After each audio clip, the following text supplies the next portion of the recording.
Hello everyone, welcome you Easy Maths, a YouTube channel of conceptual learning of mathematics for class 9 and 10.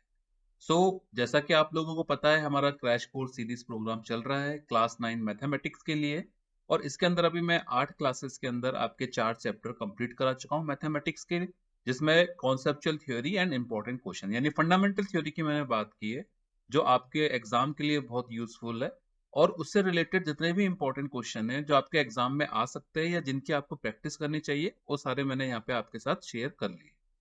ठीक है, तो आज जो class 9 है यानी 13 जनवरी को आज हम जिस चैप्टर की बात कर रहे हैं वो बहुत इंपॉर्टेंट चैप्टर है और बेसिक एंड कॉन्सेप्चुअल चैप्टर है। This is what it's the Euclid's geometry, right. अब यूक्लिड्स ज्योमेट्री को क्या बोलते हैं? बेसिकली आप लोगों को पता होगा, it is called father of geometry. ठीक है ना, ज्योमेट्री के जितने भी चैप्टर्स है सबका फादर है यूक्लिड्स ज्योमेट्री। क्यों? क्योंकि यूक्लिड्स ज्योमेट्री के अंदर बेसिकली हम किसकी बात करते हैं? यूनिवर्सल ट्रुथ की बात करते हैं।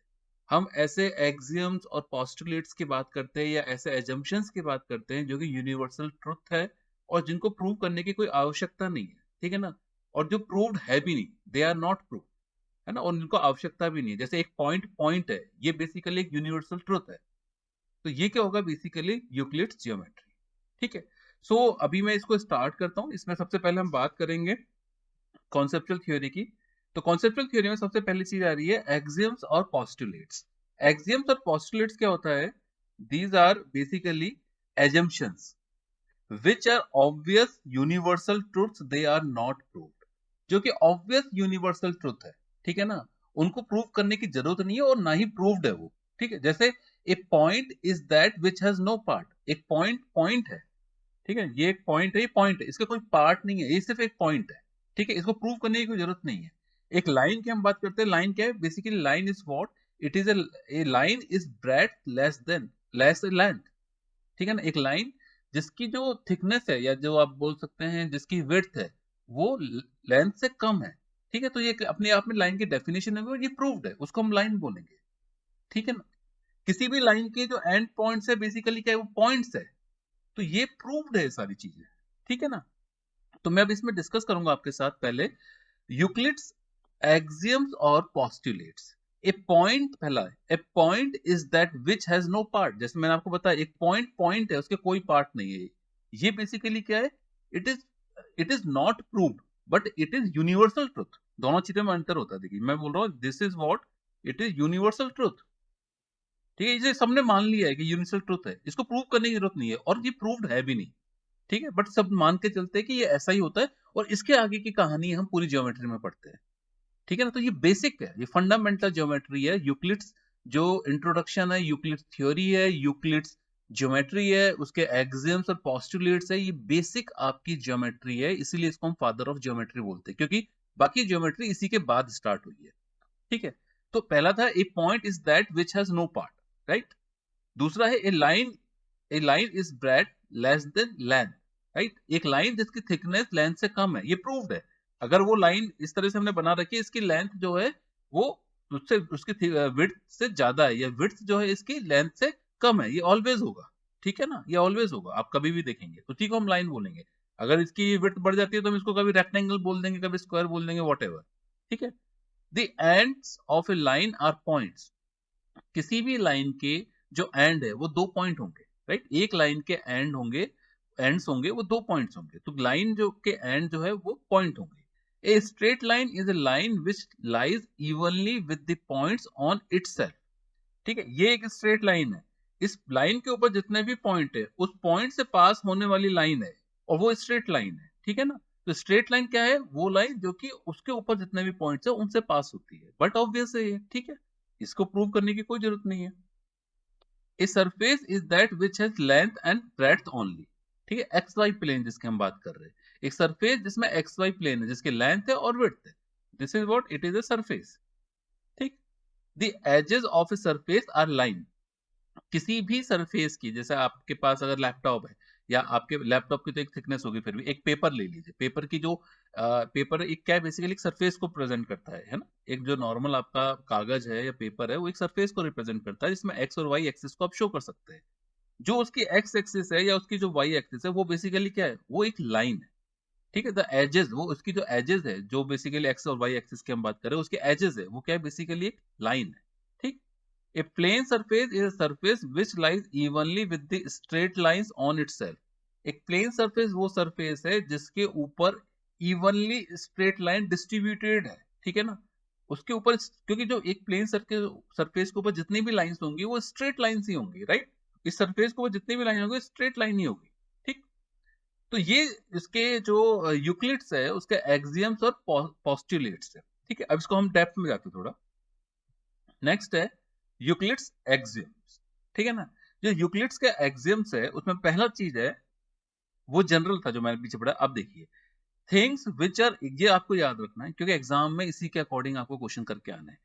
सारे 1 to 1 याद रखने हैं ना, ये 7 है, 7 के 7 याद करने, और पोस्टुलेट्स 5 है तो 5 की 5 आपको याद रखने हैं, और उसके एप्लीकेशन याद रखनी है। तो मैं आपको बता देता हूँ, एक्सियम्स जो है टोटल 7 है, एक्सियम्स जो है वो 7 है, और जो पोस्टुलेट्स है वो 5 है। ये आपको याद रखना है। ठीक है ना, किस नंबर पे है, क्या है, याद रखना है। पहला जो एक्सियम है वो है things which are equal to the same things are equal to one another.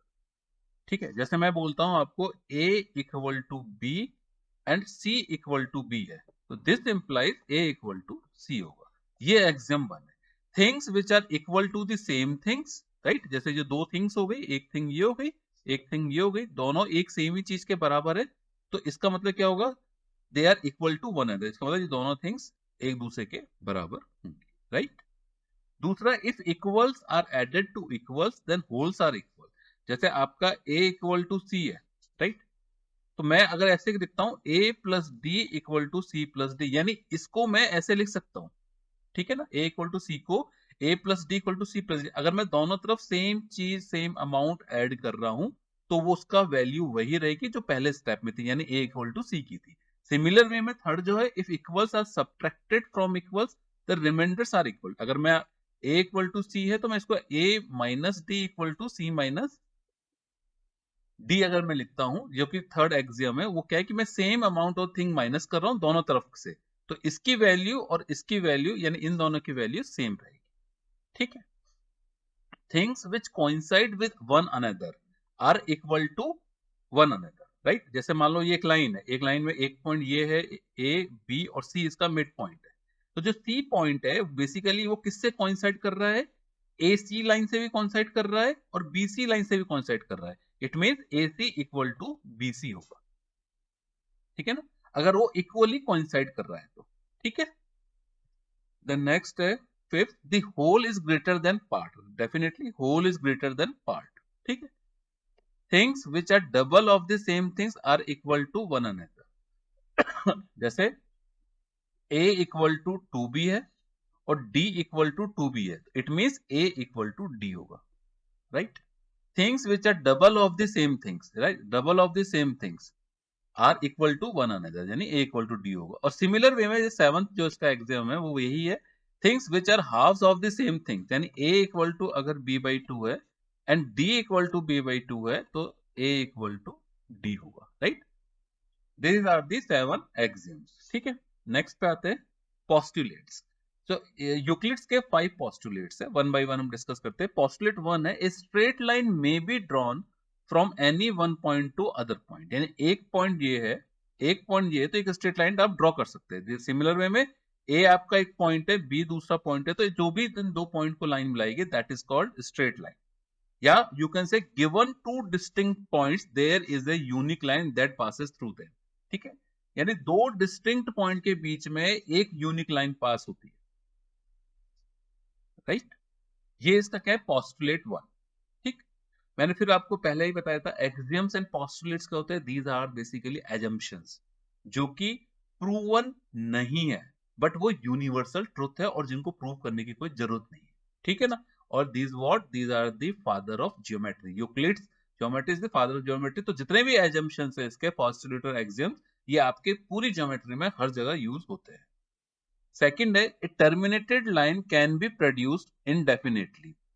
Euclid's terminated line is called a line segment. So according to the present day terms, a line segment can be extended on either side to form a line. यानी एक line ऐसे है, ये terminated है, ये time या तो यहाँ पे टर्मिनेटेड है, यहाँ पे भी टर्मिनेटेड है, इसको यहाँ पे आप एक्सटेंड कर सकते हैं, इसको यहाँ पे एक्सटेंड कर सकते हैं इनडेफिनेटली, यानी कितनी भी लंबाई के अंदर इनफाइनाइटली एक्सटेंड कर सकते हैं।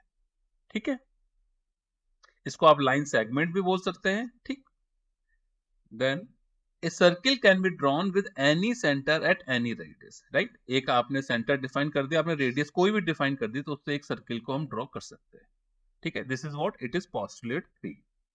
देन है postulate 4, all right angles are equal to one another. ठीक है, जैसे यहाँ पे एंगल 1 है, एंगल 2 है, जितने भी राइट एंगल होंगे, राइट, यानी जितने भी 90 डिग्री होंगे, चाहे भले से वो कहीं पे भी बन रहे हो, है ना, किसी भी तरह के प्लेन सरफेसेस पे किसी भी दो लाइन के बीच में बन रहे हो, वो ऑलवेज 90 डिग्री होंगे, तो ऑल एंगल्स बराबर होंगे। यानी अगर आप एंगल 1 इक्वल टू 90 लिखेंगे, एंगल 2 इक्वल टू 90 लिखेंगे, तो दिस इज फ्रॉम एक्सियम 1 से क्या हो जाएगा, एंगल 1 इक्वल टू एंगल 2 हो जाएगा, राइट। यहाँ पे क्योंकि मैंने एक्सियम 1 क्या बताई थी आपको, मैंने एक्सियम 1 बताई थी things which are equal to the same things are equal to one another, यानी angle 1 equal to 90, angle 2 equal to 90 है, तो एंगल 1 इक्वल टू एंगल 2 हो जाएगा। ठीक है, नेक्स्ट है postulate 5, if a straight line falling on two straight lines makes the interior angle on the same side of it taken together less than two right angle, then the two straight lines if produced indefinitely meet on that side on which the sum of angle is less than two angle। okay, देखिए जैसे ये है, एक straight line ये है, एक straight line ये है, और एक स्ट्रेट लाइन इसको ऐसे काट रही है। अगर ये दोनों एंगल यानी एंगल 1 और एंगल 2 इनका सम, एंगल 1 प्लस एंगल 2 का सम जो है less than two right angle, यानी 2 इंटू 90 डिग्री, यानी 180 डिग्री से अगर इनका सम कम है, तो डेफिनेटली ये दोनों स्ट्रेट लाइन किसी एक पॉइंट पे जाके इंटरसेक्ट करेंगी, चाहे वो कहीं पे भी हो, कितनी भी डिस्टेंस के ऊपर हो, वो जहां पे भी इंटरसेक्ट करेंगी, जो एंगल बनाएंगी वो टू राइट एंगल से कम होगा। लेकिन अगर इनका जो ये वाला एंगल है, जैसे ये वाली एक है एंगल 3, एंगल 4, तो angle 3 plus angle 4 is greater than two 180 degree, right. तो ये स्ट्रेट लाइन कहीं पे भी आगे नहीं मिलेगी, इनफाइनाइट पे भी नहीं मिलेगी, राइट। तो अगर दो स्ट्रेट लाइन को एक स्ट्रेट लाइन इंटरसेक्ट कर रही है, तो जो बनने वाले एंगल है उस स्ट्रेट लाइन के एक तरफ के एंगल अगर दोनों का सम 180 डिग्री से कम है या टू राइट एंगल से कम है, तो दोनों स्ट्रेट लाइन है वो डेफिनेटली उसी साइड पे एक पॉइंट के ऊपर मीट आउट करेंगे, राइट, अदरवाइज नहीं करेंगे। This is what it is postulate 5। Done, तो ये पूरी कॉन्सेप्चुअल थ्योरी हो गई। क्वेश्चन के ऊपर अब मूव करते हैं हम। ये सॉरी, मैं इसको इरेज कर देता हूँ। देखिए मैंने यहाँ पे देखा ये एंगल 1 एंगल 2 जो है समेशन इसका 180 डिग्री से कम है, एंगल 1 प्लस एंगल 2 का, सॉरी, एंगल 1 प्लस एंगल 2 का समेशन जो है 180 डिग्री से कम है, तो ये कहीं ना कहीं जाके किसी एक पॉइंट के ऊपर इंटरसेक्ट करे। अगर ऐसा नहीं होता तो ये नहीं करती। तो जो भी यूक्लिड्स के एजम्पशंस है, यानी 7 एक्सियम्स एंड 5 पोस्टुलेट्स, इनको आपको ध्यान रखना है, इनके ऊपर हम क्वेश्चंस को डिस्कस करते हैं। तो जैसा कि मैं हर अपना जो जितना भी एपिसोड है उसके अंदर, हर एपिसोड के अंदर मैं 4-5 कैटेगरी के क्वेश्चन आपके साथ शेयर करता हूँ। एक है एमसीक्यू जो 1 मार्क है, शॉर्ट आंसर टाइप क्वेश्चन जिसको हम एसएटी बोलते हैं वो 2 मार्क है, दूसरा एसएटी क्लासिफिकेशन है 3 मार्क्स का, then LAT long answer type question 4 mark का। इसके अंदर से आपके केस बेस्ड क्वेश्चन नहीं बनते हैं। ठीक है, तो पहला क्वेश्चन लेते हैं। फर्स्ट क्वेश्चन है, Euclid stated that all right angles are equal to each other in the form of an axiom, a postulate, a definition, a proof, right। तो ये यूक्लिड का आपको याद होगा, अभी मैंने बताया, this is what it is the postulate 4। Postulate 4 क्या था यूक्लिड का, all right angles are equal to one another. तो ये एक एक्सियम नहीं है, डेफिनेशन में नहीं है, ये एक पोस्टुलेट है, राइट। और कौन सा पोस्टुलेट है, पोस्टुलेट 4। ठीक है, ये एक पोस्टुलेट है। ठीक है, द नेक्स्ट क्वेश्चन है, lines parallel if they do not intersect is stated in the form of. ठीक है ना, अगर लाइंस पैरेलल है और वो एक दूसरे को इंटरसेक्ट नहीं कर रही है, या यू कैन से दो लाइनें जो एक दूसरे को इंटरसेक्ट नहीं कर रही है, वो पैरेलल लाइन है। तो पैरेलल की डेफिनेशन क्या है, पैरेलल की डेफिनेशन है दो लाइनें जो एक दूसरे को इंटरसेक्ट नहीं कर रही है।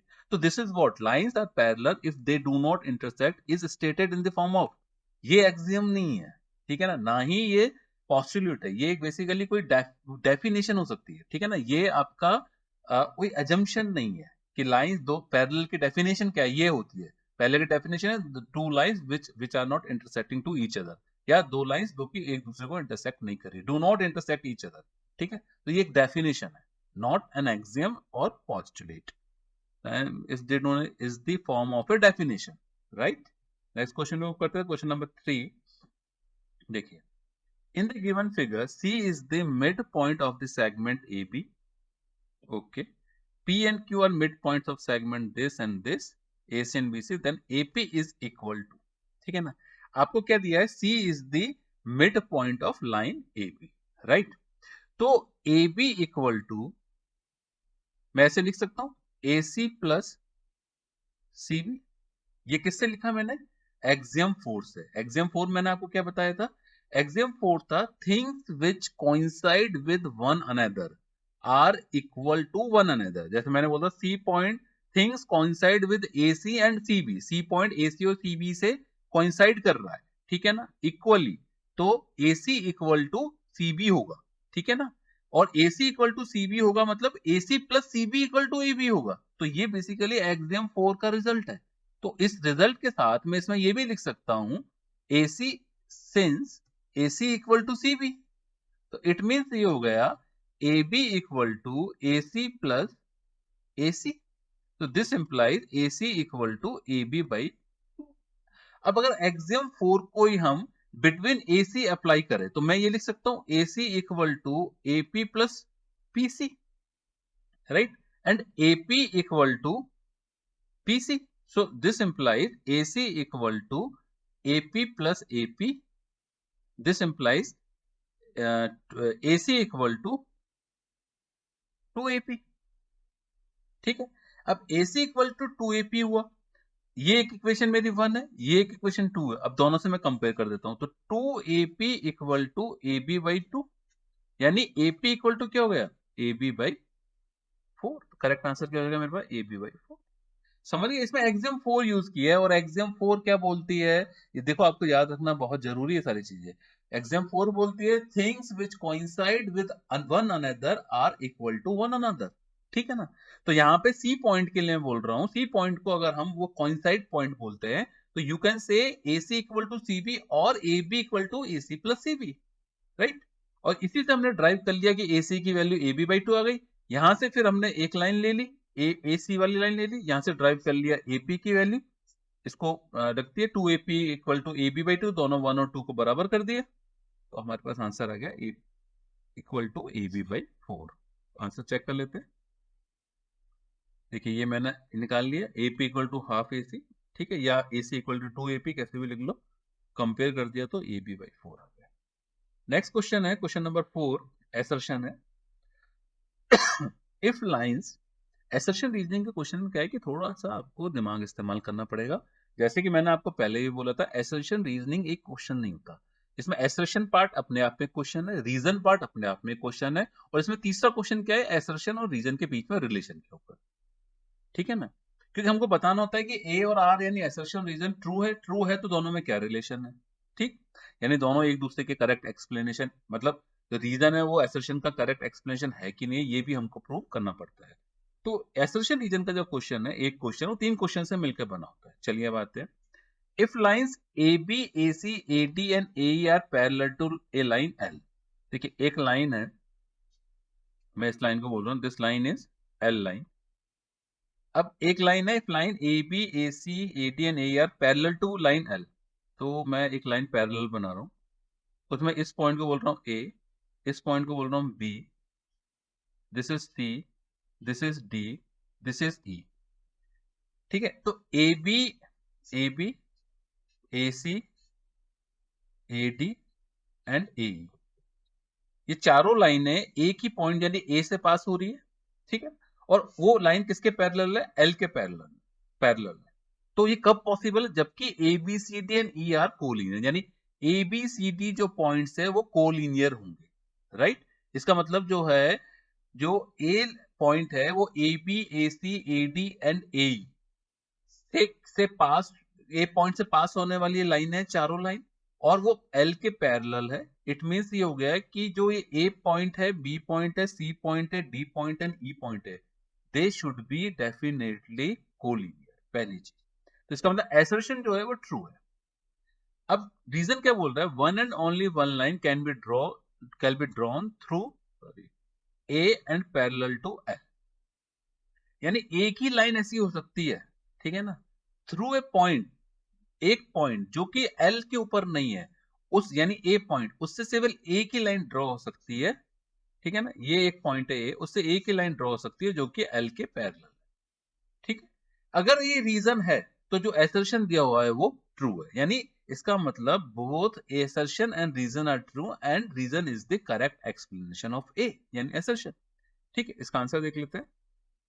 देखिए, through a point not on the line L, यानी एल लाइन के अलावा जो दूसरा पॉइंट है, कोई भी एक पॉइंट है, यानी ए एक पॉइंट है एल लाइन के अलावा, one and only one line can be parallel to L, उससे पास होने वाली सिर्फ एक ही लाइन हो सकती है जो कि एल के पैरेलल हो, और वो जो लाइन पास हो रही है उसके ऊपर जो पॉइंट है B C D, sorry D E, ये सारे पॉइंट क्या है, अगर इस लाइन के ऊपर है तो इसका मतलब A B B C C D and D भी पैरेलल होगी एल लाइन के, इसका मतलब A B C D E जो पॉइंट है वो कोलिनियर पॉइंट्स होंगे। तो यहाँ पे एसर्शन और रीजन दोनों ट्रू है, और एसर्शन जो रीजन है वो करेक्ट एक्सप्लेनेशन है एसर्शन का, ठीक है।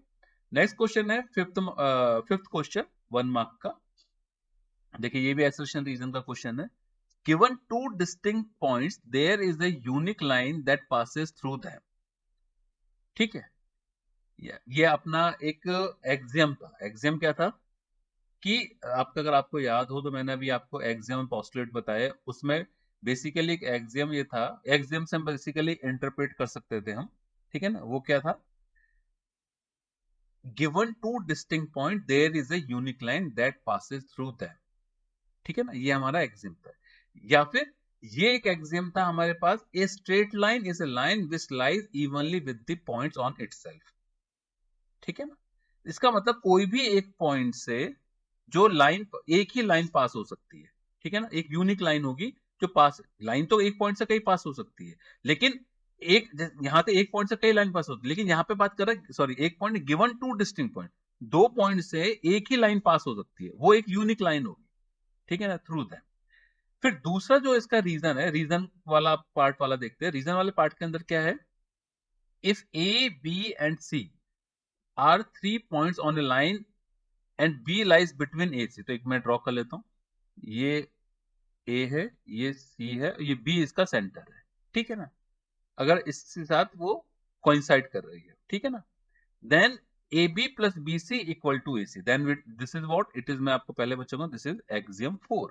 और एक्सियम 4 क्या बोलता है यूक्लिड का, एक्सियम 4 है things which coincide with one another are equal to one another, यानी अगर बी कोइंसाइड कर रहा है A B equal to B C होगा, और you can say A C equal to A B plus B C होगा, right.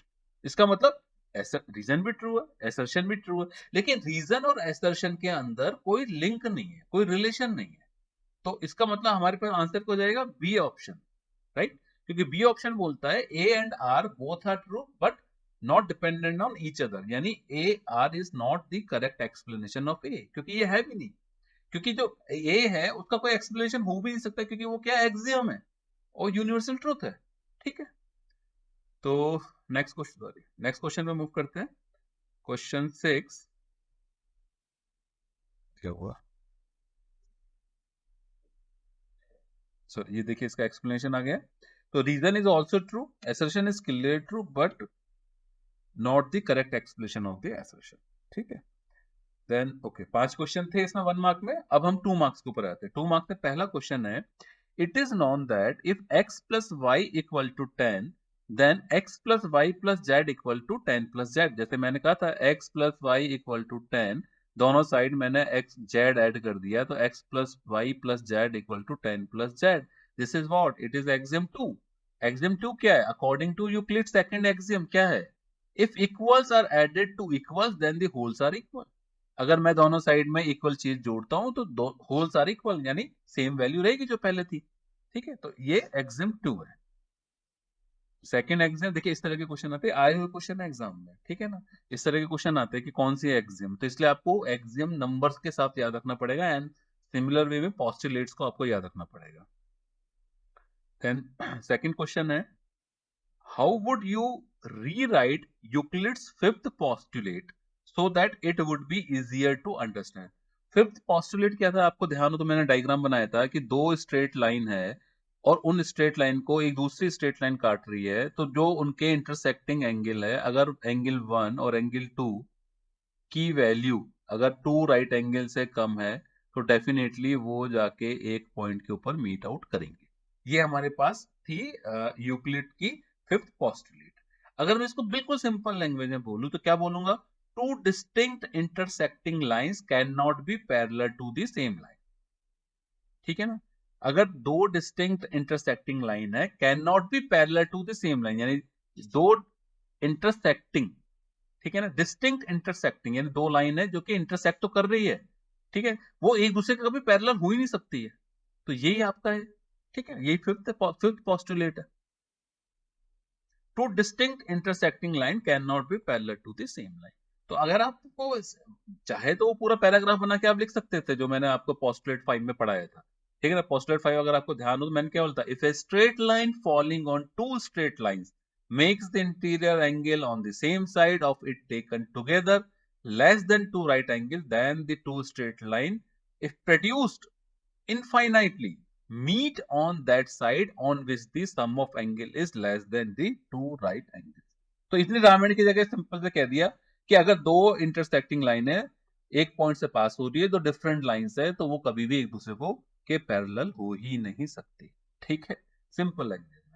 Next point पे आते हैं, नेक्स्ट क्वेश्चन पे, क्वेश्चन नंबर 3 है 2 मार्क्स के अंदर, if B lies between A and C and A C equal to B centimetre and B C equal to this, what is the measure of A B. Again axiom 4, axiom 4 क्या बोलती है, एक line है, ये ए line है, ये C line, if B lies, B कहीं बीच में है, ठीक है, मिड पॉइंट नहीं बोला है, बीच में, तो एक्सियम 4 क्या बोलती है, अगर ये कोइंसाइडिंग पॉइंट है, ठीक है ना, तो A C equal to A B plus B C, हमने देखा है। इट मीन से हो गया ए सी कितना 19 है, यहाँ पे ए बी की वैल्यू आपको फाइंड आउट करनी है, बी सी कितना है 8 है, तो ए बी इक्वल टू क्या हो गया हमारे पास 11 सेंटीमीटर, राइट, एक्सियम 4 से चेक कर लेते हैं, सॉरी 11 सेंटीमीटर, राइट। क्वेश्चन 4 पे आते हैं, P lies in the interior of angle BAC. If angle BAC equal to 70 degree, angle BAP equal to 42 degree, then determine the measure of angle PAC। देखिए, एक मैं ये एक एंगल बना रहा हूं, ठीक है, P lies BAC, तो A यहाँ पे आ गया, B यहाँ ले रहा हूं मैं, C यहाँ ले रहा हूं, तो एंगल BAC आपको दे रखा है 70 degree, right, angle BAC equal to 70 degree, ठीक है। P lies in the interior, अब P कहीं यहाँ पे एक पॉइंट है, ठीक है, इस पॉइंट को मैं मिला देता हूँ, राइट, आपको दे रखा है angle BAP equal to 42 degree, यानी ये आपको दे रखा है 42 डिग्री, ठीक है, 42 डिग्री आपको निकालना है दिस वन एंगल।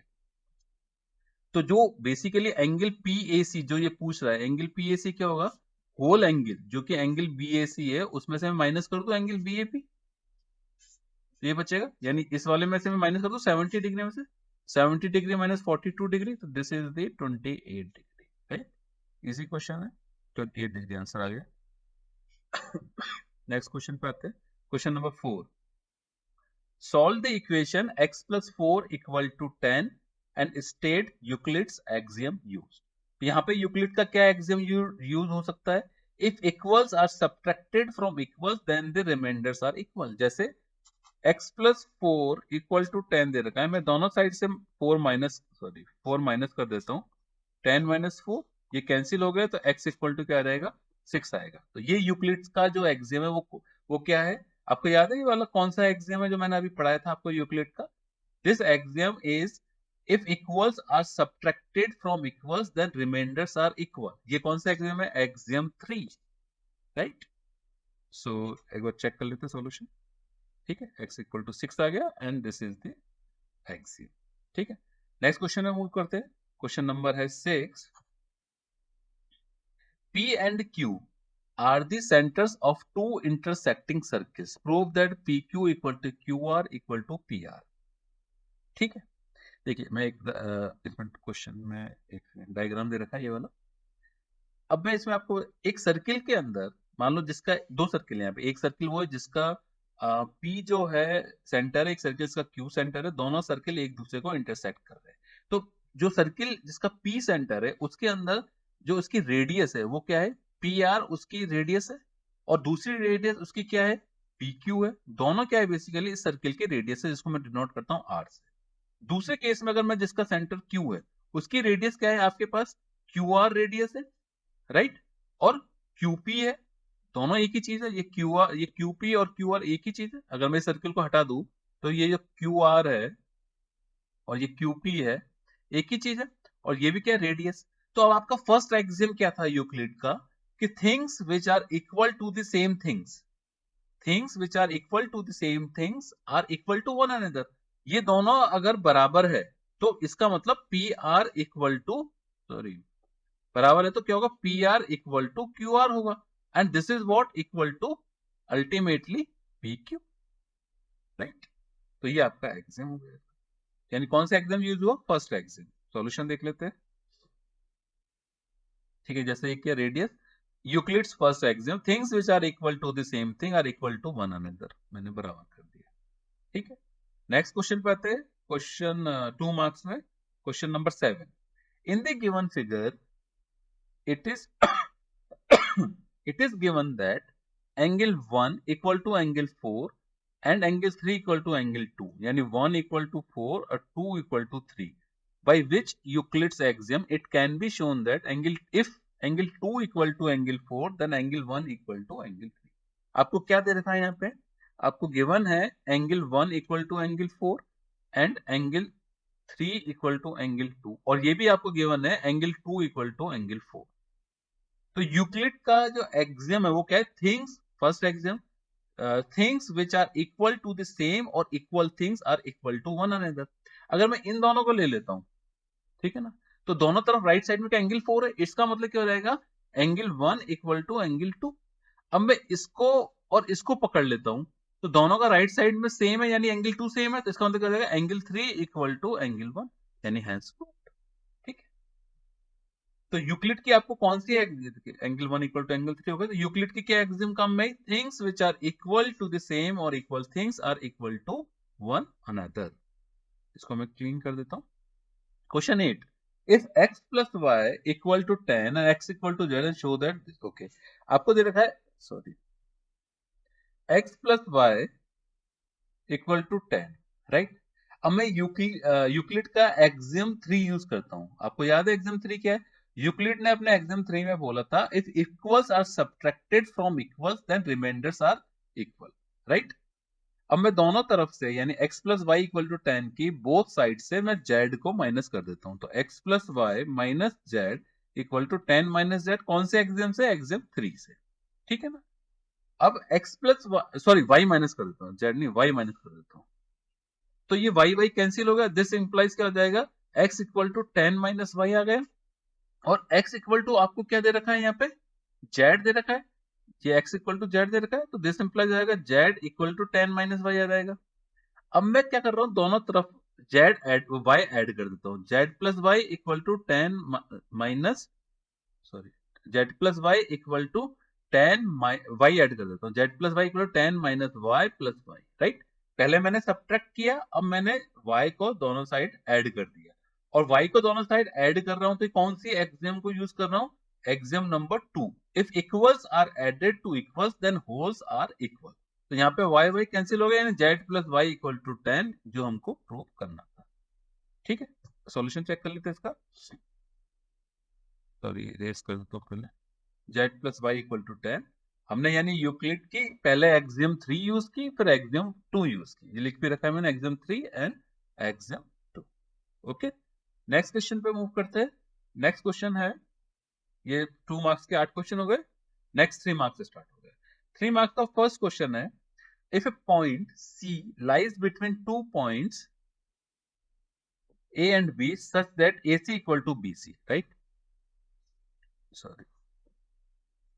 ए और बी, ए और बी,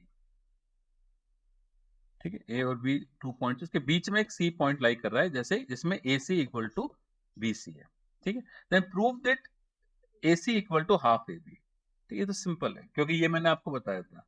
आपको सबसे पहले इसमें आप किसी भी तरीके से जा सकते हैं, आपको A C equal to B C given है, ठीक है ना। तो मैंने क्या किया, एक्सिम 2 को यूज किया, जिसके अंदर मैं बोथ साइड कुछ ना कुछ ऐड कर रहा हूँ।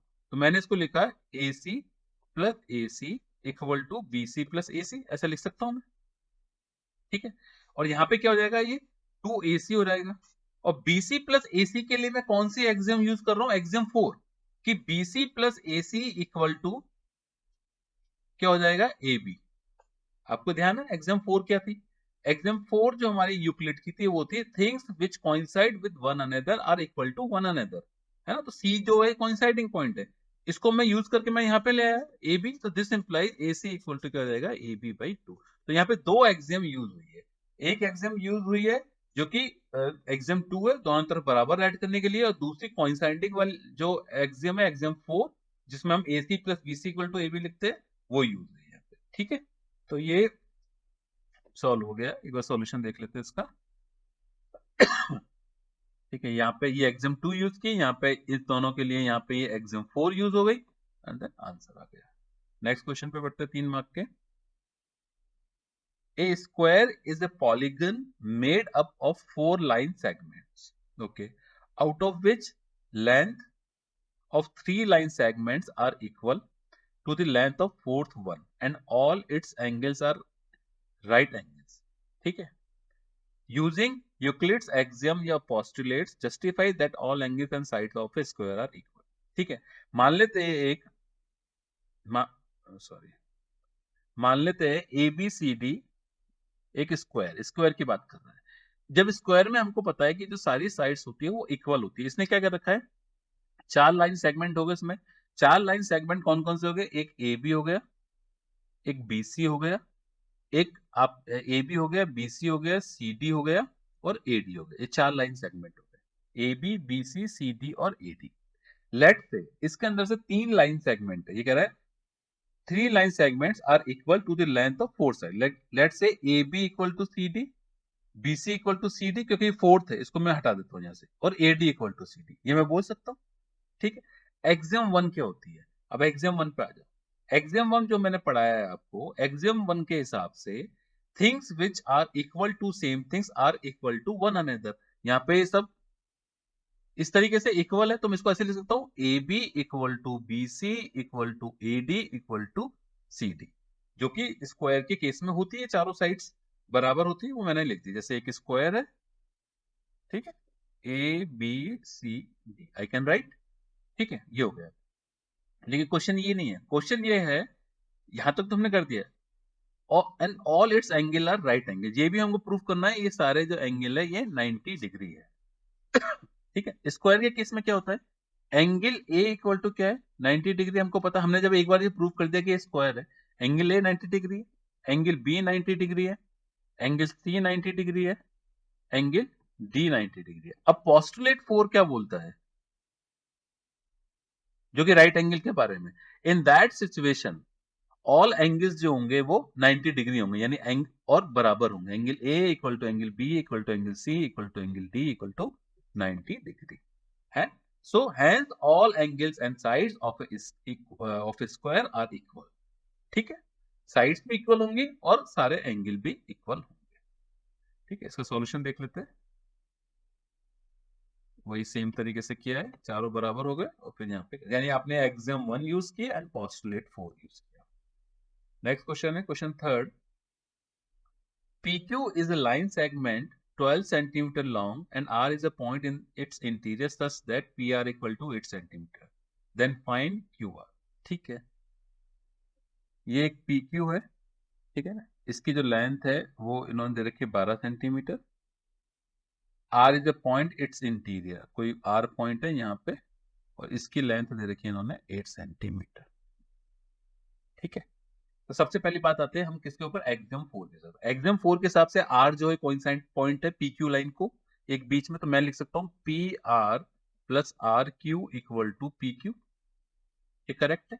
जो पी आर आपको दे रखा है वो 8 दे रखा है, पी आर क्यू जो आपको दे रखा है वो पी क्यू दे रखा है, आर क्यू दे रखा है, आर क्यू पी क्यू कितना दे रखा है आपको 12 दे रखा है।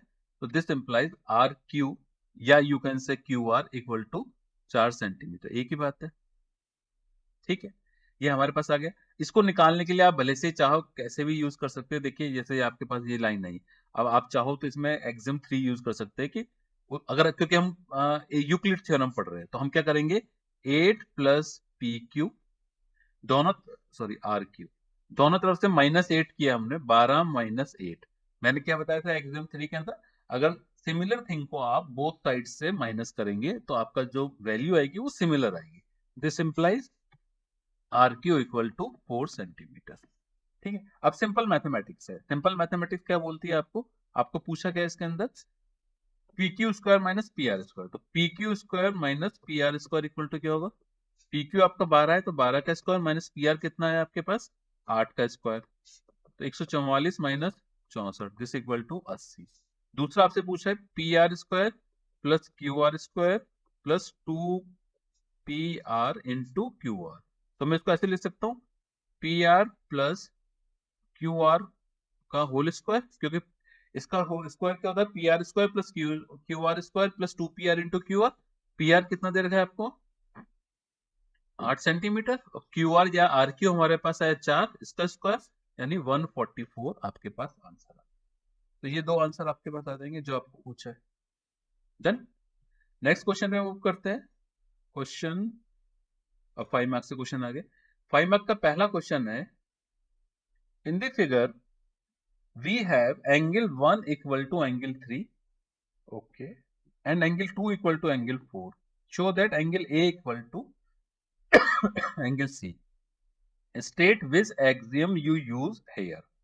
ठीक है, ये एक पार्ट हो गया। दूसरा पार्ट है also give two more axioms other than the axioms used in the above situation। मतलब जो एक्सियम को हमने यहाँ पे यूज किया उसके अलावा दो एक्सियम के आप एग्जाम्पल सहित उसके भी एक्सप्लेनेशन दीजिए, राइट। यहाँ पे गिवन जो एंगल है वो क्या है, angle 1 equal to angle 3, angle 3 and angle 2 equal to angle 4। ये इक्वेशन 1 है, ये इक्वेशन 2 है, मैं दोनों को ऐड कर देता हूं, तो angle 1 plus angle 2 equal to angle 3 plus angle 4, right. और एंगल 1 प्लस एंगल 2 क्या हो जाएगा, angle B A D equal to angle B C D, और you can say angle A equal to angle C, hence true. हमने यहाँ कौन सी axiom use की है, एक्सियम यूज किया if equals are added to equal the wholes are equal, right. हमने ये वाली एक्सियम को यूज कर लिया हमने दोनों को मिला के। अब मैं दो अलग एक्सियम बता रहा हूँ, आपने ये एक्सियम को यूज किया, आप भले से आप एक्सियम नंबर 3 बता दिए, एक्सियम नंबर 4 बता दिए, जो ठीक लगे वो बता सकते हैं। तो पहली एक्सियम मैं बता रहा हूँ आपको, जो कि एक्सप्लेनेशन देनी है आपको, things which are equal to the same thing are equal to one another. ठीक है, एक एग्जांपल ले लेते हैं। आपको पहले इसमें क्या करना पड़ेगा, इस क्वेश्चन में पहले एक्सियम लिखनी पड़ेगी। एक्सियम क्या है, मेरी एक्सियम है, देखिए मैं बिल्कुल करके बता रहा हूं आपको, लिखना पड़ेगा things which are equal to the same thing are equal to one another. अब इसमें मैंने एग्जांपल ले लिए, suppose A B equal to P Q and xy equal to pq, then you can say ab equal to xy, right. तो ये एक axiom हो गई जो मैंने प्रूव कर दी और एग्जांपल दे दिया। दूसरे एक्सियम में यहाँ पे लिखूंगा, कोई सी भी आप ले सकते हैं सातों में से, बस वो नहीं लेनी है जो मैंने यहाँ पे यूज की है, ठीक है ना। और यहाँ पे यूज मैंने कौन सी की है बताइए, यहाँ पे यूज किया मैंने 2, ठीक है ना। दूसरी एग्जाम्पल लेता हूं, मैं सब्ट्रैक्शन के लिए लेता हूं। इफ, यहां पे लिखूंगा if equals are subtracted from equals then the remainders are equal, लिख दिया। एग्जाम्पल ले लिया मैंने, एंगल 1 इक्वल टू एंगल 2 है, तो मैं इसको ऐसे लिख सकता हूं, angle 1 minus angle 3 equal to angle 2 minus angle 3, ठीक है। तो ये मैंने एक एग्जाम्पल लिया। तो मैंने यहाँ पे एक्सियम 2 तो यूज हुई मेरे क्वेश्चन में, उसके अलावा मैंने दो एक्सियम मैंने आपको यहाँ पे बता दी है, तो ये क्वेश्चन मेरा फुलफिल हो गया। इतना करके आएंगे आपको 5 मार्क पूरे मिल जाएंगे इस क्वेश्चन में, राइट। तो इसका सॉल्यूशन चेक कर लेते हैं। ये तो मैंने बता दिया, ठीक है ना। एंड सॉल्यूशन देख लेते हैं। पहला यही एग्जाम मैंने यहाँ पे लिया कि things which are equal to the same thing are equal to one another, ठीक है। तो ये आपका A B equal to X Y हो गया। देन दूसरी भी एग्जाम यही है, if equals are subtracted from equals then the remainders are equal, right. m angle 1 equal to m angle 2 है, दोनों में से m एंगल 3 माइनस कर दिया, but values are same. Okay, next question है क्वेश्चन 2 5 मार्क्स का। In the following figure if AB equal to BC, right, then M is the midpoint of AB and N is the midpoint of BC. Show that AM equal to NC. एक part तो ये है। दूसरा question का part है BM equal to BN, then M is the midpoint of the AB and N is the midpoint of BC. Show that AB equal to BC. Upon part 1 करते पहले, ठीक है ना। पार्ट 1 में आपको क्या दिया हुआ है, AB equal to BC. Let's say this is equation 1. अब इसका जो मिड पॉइंट है वो क्या है, m है। तो जब m मिड पॉइंट है तो मैं इसको ऐसे लिख सकता हूँ am equal to M B, और ये बेसिकली क्या हो जाएगा, हाफ ए बी हो जाएगा, क्योंकि बेसिकली क्या है कि m जो है इसका मिड पॉइंट है, ठीक है ना। सिमिलर वे में जो n है वो, ये तो m की बात कर रहा हूँ, सिमिलर वे में n जो मिड पॉइंट है वो किसका है, bc का है। तो मैं इसको ऐसे लिख सकता हूँ bc equal to nc equal to half bc, right.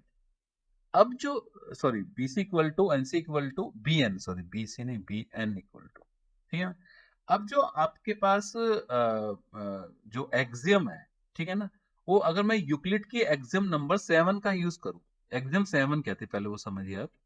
Axiom 7 थी things which are halves of the same thing. मैंने दो एक्सियम बताई थी, एक एक्सियम 6 जो कि डबल वाली थी और एक्सियम 7 थी वो हाफ वाली।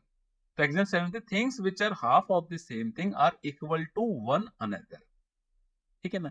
मैं अब इसमें क्या कर रहा हूँ, एग्जाम 7 को यूज, इसको हाफ से मल्टीप्लाई कर देता हूँ, तो ये हो जाएगी half A B equal to half B C. ये इक्वेशन 2 मान लेता हूँ मैं एक एग्जाम्पल, ठीक है ना। तो अब एग्जाम 7 क्या थी हमारी, दोबारा रिपीट करता हूँ। यूक्लिड ने एग्जाम 7 ये है things which are half of the same things are equal to one another. अगर half A B equal to half B C है, ठीक है ना, यहाँ पे हाफ ए बी की वैल्यू क्या है आपके पास, ए एम या एम बी, राइट, ठीक है। और हाफ बी सी की वैल्यू क्या है आपके पास, एन सी या बी एन। तो दिस इक्वल टू ये होगा, राइट। तो A M equal to N C, hence prove, ठीक है। अब मैं इसके सेकंड पार्ट पे आता हूं, इसको मैं इरेज कर रहा हूं। सेकंड पार्ट देखिए, सॉरी सेकंड पार्ट पे आता हूं, फिर हम आंसर चेक करेंगे। सेकंड पार्ट में आपको गिवन है bm इक्वल टू bn, ये आपको गिवन है, ठीक है ना। देखिए bm equal to bn, then m is the mid point of ab and n is the mid point of bc। Show that ab equal to bc।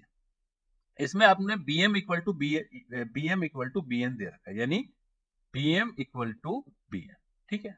आपको ये भी दे रखा है कि m जो है मिड पॉइंट ए बी का है। अगर m mid point A B का है तो मैं इसको ऐसे लिख सकता हूं 2am equal to 2bm equal to A B. अगर आप ए बी को देखेंगे तो m अगर मिड पॉइंट है तो मैं इसको ट्वाइस ऑफ am कर दूं तो बराबर ए बी हो जाएगा, ट्वाइस ऑफ bm कर दूं तो बराबर ए बी हो जाएगा, ठीक है। ये इक्वेशन 1 है, ये इक्वेशन 2 है। सिमिलर वे में n मिड पॉइंट है बीसी का, तो मैं इसको, अगर ये मिड पॉइंट है तो मैं इसको ऐसे लिख सकता हूँ 2bn equal to 2nc equal to bc। This is equation 3, ठीक। अब जो आपकी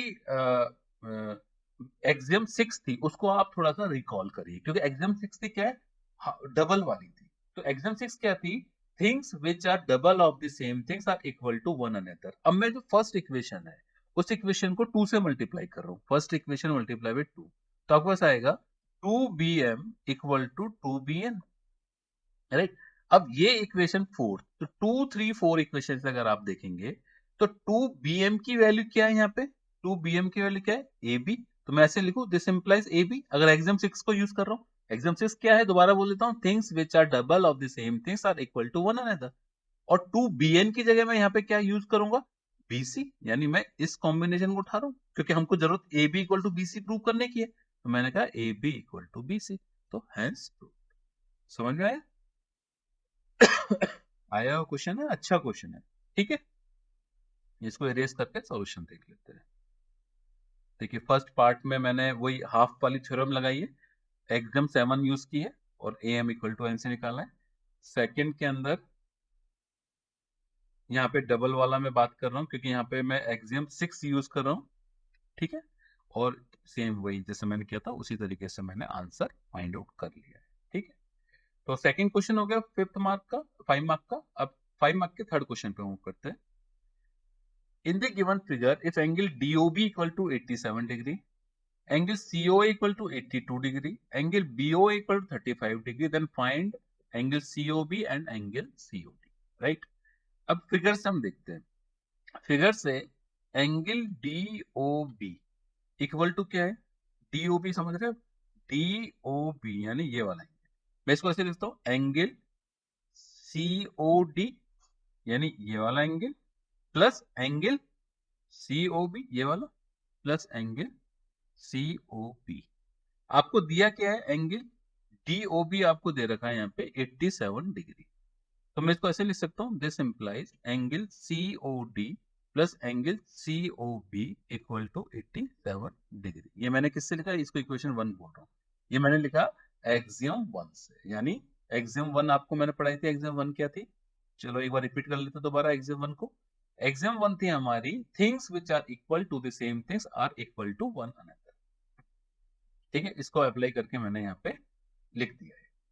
सेकंड चीज है मैं जो आपको यहाँ पे लिख सकता हूँ वो है, इक्वेशन दूसरे बनाता हूँ इसी तरीके से। अगर मैं एंगल COA की बात करूं, इस एंगल की, तो मैं लिखूंगा angle COA equal to angle, ये वाला एंगल COB और ये वाला एंगल ऐड कर देंगे, तो angle COB plus angle BOA। और आपको एंगल COA कितना दे रखा है? 82 डिग्री। तो मैं इसको ऐसे लिख सकता हूँ sorry, angle COB plus angle BOA equal to 82 degree. इसको मैं कह रहा हूँ इक्वेशन 2, ठीक है ना। ये भी सेम मैंने जो एग्जाम यूज किए वो एग्जाम 1 यूज किए। आपको दिया हुआ है अब इसके अलावा angle BOA equal to 35 degree, तो मैं इस वैल्यू को यहाँ पे पुट कर दूं, तो this implies angle COB plus 35 degree equal to 82 degree. अब मैं एक्सियम 3 यूज कर रहा हूँ कि दोनों तरफ से सब्ट्रैक्शन करेंगे हम बराबर अमाउंट का, तो वैल्यू सेम रहती है। तो this implies angle COB by axiom 3 plus 35 degree minus 35 degree किया, और इधर मैंने 82 डिग्री माइनस 35 डिग्री किया, ये दोनों कैंसिल हो गए। तो एंगल COB क्या आ गया मेरे पास? 35 डिग्री माइनस हो गया तो 47 डिग्री आ गया। This will be angle COB निकालना, तो this will be the correct answer. तो 1 आंसर आ गया आपके पास, ठीक है, एक्सियम 3 को यूज करने के बाद। अब आपको दूसरा एंगल निकालना है, एंगल COD, ठीक है ना। अब इक्वेशन 1 से दोबारा आ जाते हैं। इक्वेशन 1 में क्या था? Angle COD plus angle COB equal to 87 degree. अब मैं इसमें एक्सियम 3 अप्लाई कर रहा हूं, यानी दोनों तरफ से मैं बराबर वैल्यू को माइनस कर रहा हूं, यानी एंगल दोबारा लिख रहा हूं COD plus angle COB minus angle COB, ठीक है ना, equal to 87 degree minus angle COB, यानी COB मैंने दोनों तरफ माइनस कर दिया, तो कैंसिल हो गया, राइट, एक्सियम 3 से। तो this implies angle COD equal to क्या आ गया? 87 डिग्री माइनस एंगल COB आ गया, और COB मैंने निकाला कितना? 47 डिग्री। तो this implies angle COD equal to 87 degree minus 47 degree, तो दिस इक्वल टू 40 डिग्री। तो ये उसका आंसर आ गया, ठीक है। समझ में आया कैसे क्वेश्चन मैंने किया? मतलब मैंने एक्सियम्स का यूज किया, एक्सियम 1 यूज किया और एक्सियम 3 यूज किया, दो एक्सियम्स यूज किए, और मैंने दोनों एंगल को फाइंड आउट कर लिया। देखिए ये डायग्राम देख के, वैल्यूज देख के तो आप 2 मिनट में वैसे क्वेश्चन सॉल्व कर देंगे, लेकिन हमको ऐसे क्वेश्चन सॉल्व करना नहीं हमको यूक्लिड्स की जो ज्योमेट्री है, यानी यूक्लिड्स की जो एक्सियम्स है या पोस्टुलेट्स है, एजम्पशंस है जो कि यूनिवर्सल ट्रू है, उनको यूज करके क्वेश्चन को सॉल्व करना है, ठीक है। तो आंसर चेक कर लेते हैं एक बार। देखिए एंगल COB 47 डिग्री आ गया, वही देखिए यहाँ पे एक्सियम 3 यूज की, यहाँ पे एक्सियम 1 यूज की। नेक्स्ट है यहाँ पे 40 डिग्री आ गया, दोबारा से एक्सियम 3 यूज कर, राइट। नेक्स्ट क्वेश्चन पे मूव करते हैं। 5 मार्क्स का ये थर्ड क्वेश्चन हो गया, ओके। तो ये हमारा जो यूक्लिड्स ज्योमेट्री चैप्टर है ये अभी आज खत्म हो गया। देखिए मैं ये इस यूक्लिड ज्योमेट्री जो था एक छोटा चैप्टर था, ठीक है, इसलिए मैंने इसको एक ही क्लास में ओवर कर दिया है। जो कल है यानी हम संडे के दिन जिस चैप्टर को पढ़ेंगे, मैं देखता हूँ एक बार कोई अगर ऐसा छोटा चैप्टर होगा तो संडे को उसको खत्म कर दूंगा, ठीक है ना। उसको जरूरी नहीं हम 2 क्लासेस के अंदर कैरी ऑन करें, ठीक है। तो एक चैप्टर यानी आज आपके 4 चैप्टर पहले हो गए थे, एक यूक्लिड्स हो गया आपका, 5 हो गया, कल 6th चैप्टर में आपको खत्म कर दूंगा। तो इस क्लास में कोई कनेक्टिंग क्लास नहीं है, कि ऐसा नहीं है कि आपने पहले की क्लास नहीं देखी तो इसको समझ में नहीं आएगा, आप समझ सकते हैं आसानी से। तो आप इसको शुरुआत से देखिए, जितने भी क्वेश्चन मैंने यहाँ पे कराया आपको 20-25 क्वेश्चन, सारे क्वेश्चन की प्रैक्टिस कीजिए। और सबसे इंपॉर्टेंट, यूक्लिड को आप फादर ऑफ ज्योमेट्री मानते हैं, तो उसकी सारी एक्सियम्स को एंड सारे पोस्टुलेट्स को आपको दिमाग में याद होने चाहिए विद एप्लीकेशन। एंड ये कि वो उनका फंडामेंटल क्या है, कि जब तक आप एग्जाम्पल से उसको रिलेट नहीं करेंगे आप कॉन्सेप्चुअली समझ नहीं पाएंगे। इसलिए क्वेश्चंस कराना बहुत जरूरी होता है, ठीक है। तो आप उसको रिलेट करके या दिमाग में बिल्कुल फ्रीज कर लीजिए, याद कर लीजिए, ठीक है। सो कल नेक्स्ट क्लास में मिलते हैं, क्लास 10 के अंदर एक नए चैप्टर के साथ। Okay, thank you very much.